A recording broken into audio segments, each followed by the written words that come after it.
Hi friends, this is Shannon from Craft Emporium. I am here today to talk to you about embroidery.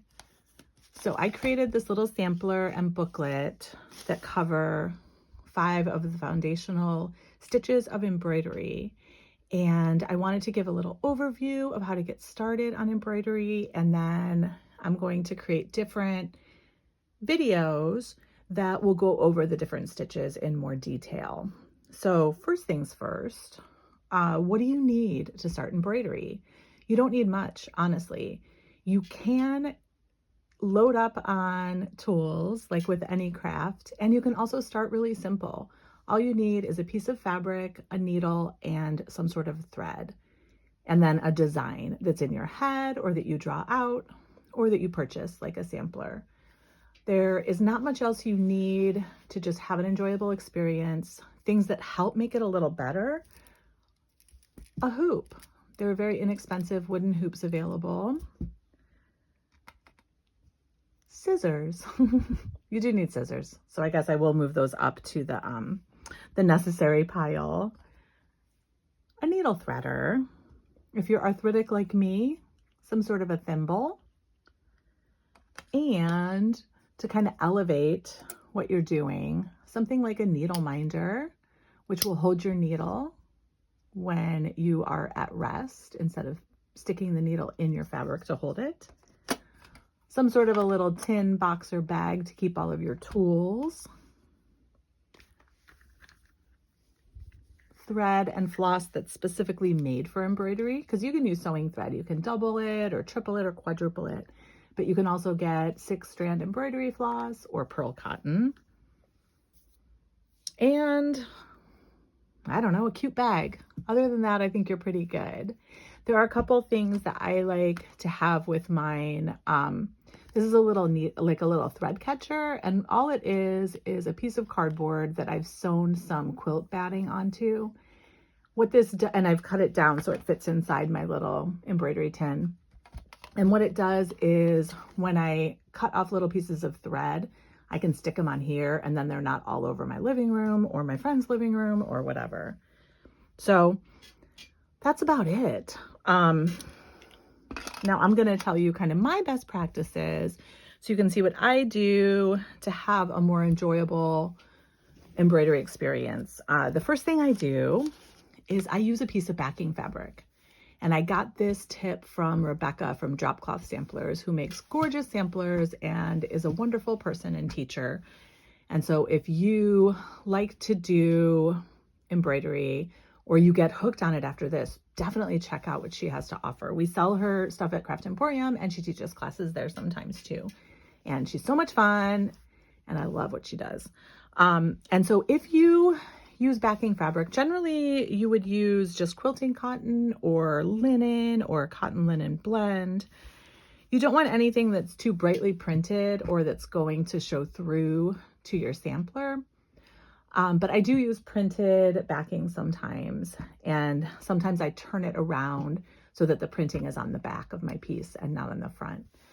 I usually cut it 1 inch to 2 inches bigger all around, and the reason is it gives you a nice sturdy fabric on which to stitch.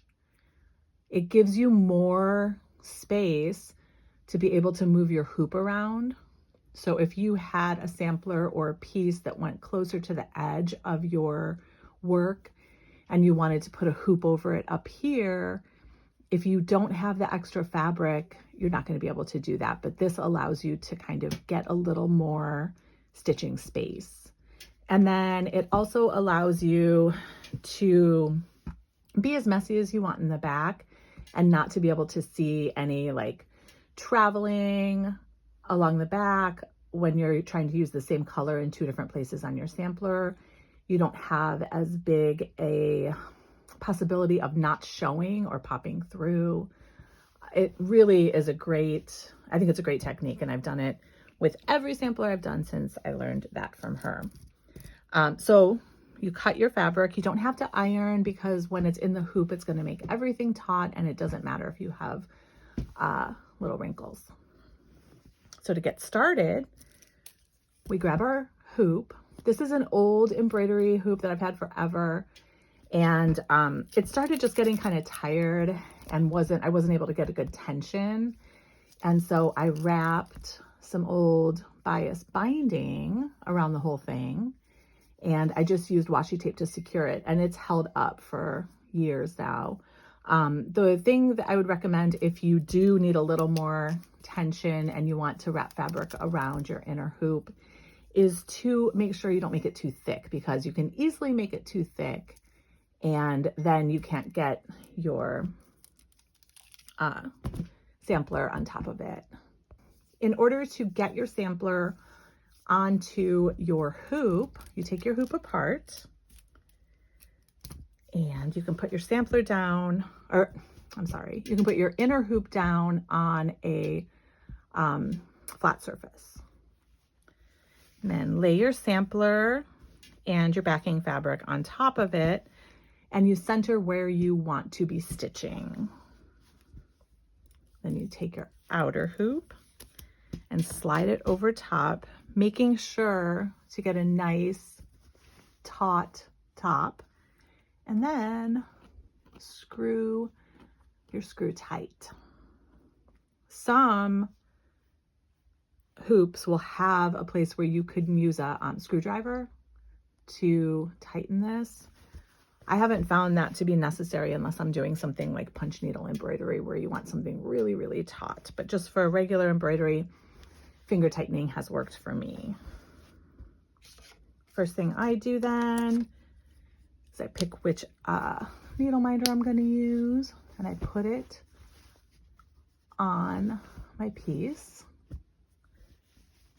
And then I grab my needle and the first thread I want to use. So I like to use a size 5 embroidery needle. Sometimes I use a 7, which is a little smaller. The way embroidery needles are sized, the bigger the number, the smaller the needle.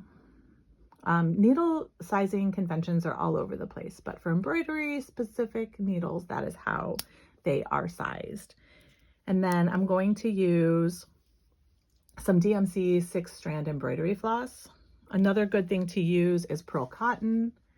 Pearl cotton does not get separated, whereas DMC or any 6-strand embroidery floss generally does.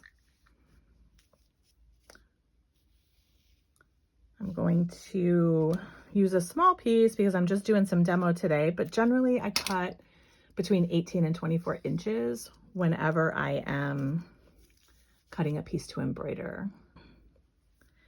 And then, as you can see, there are multiple strands, and they're like loosely wound together, but they're not plied, so it's really easy to take it apart. I am going to do 3 strands for this. So I pull 3 strands apart, and as you can see, it'll come apart pretty easily. I find that if I tension the bottom, either in my hand or in my mouth, especially if I'm using a longer piece, it makes it easier. Also go nice and slow. That'll make it easier too. And you should be able to separate them fairly easily. 2 or 3 strands of 6-strand embroidery floss equals 1 strand of size 8 pearl cotton, which is the most common size to use for embroidery. And it makes a nice line. You are welcome to use 6 strands, 5 strands, 4 strands, 3 strands, 2 strands, or even 1 strand. It's your project. You can have the thickness of your strands, whatever you prefer. I'm going to show you how I thread my needle.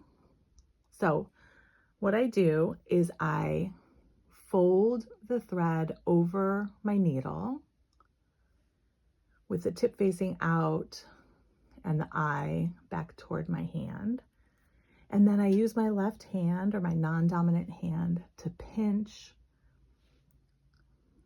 that thread because I want to make a smooth edge to shove through the eye of my needle. And so I take my needle out of there, and then I have this little folded over thread in there.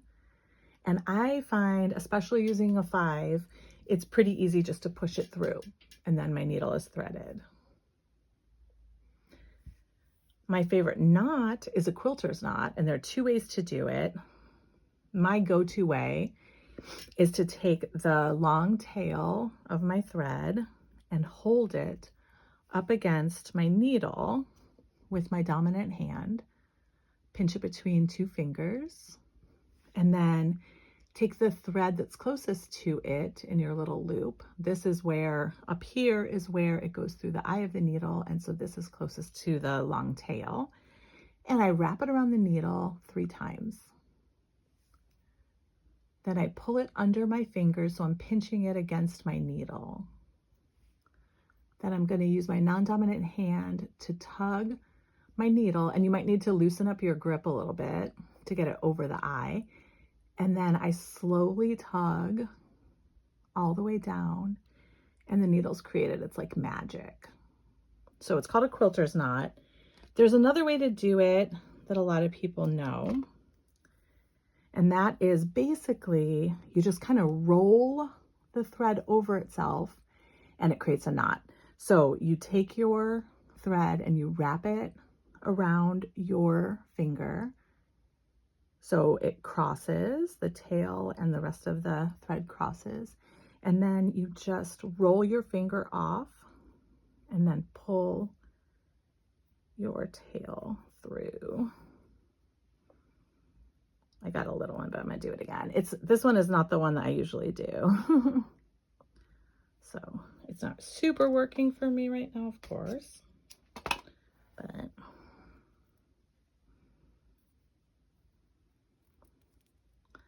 you just roll it around like that, and then you pull it through. Now, obviously, as you saw, I don't find this as easy, and I don't find it as easy to make sure I have the size knot I want, but it makes a knot and it works.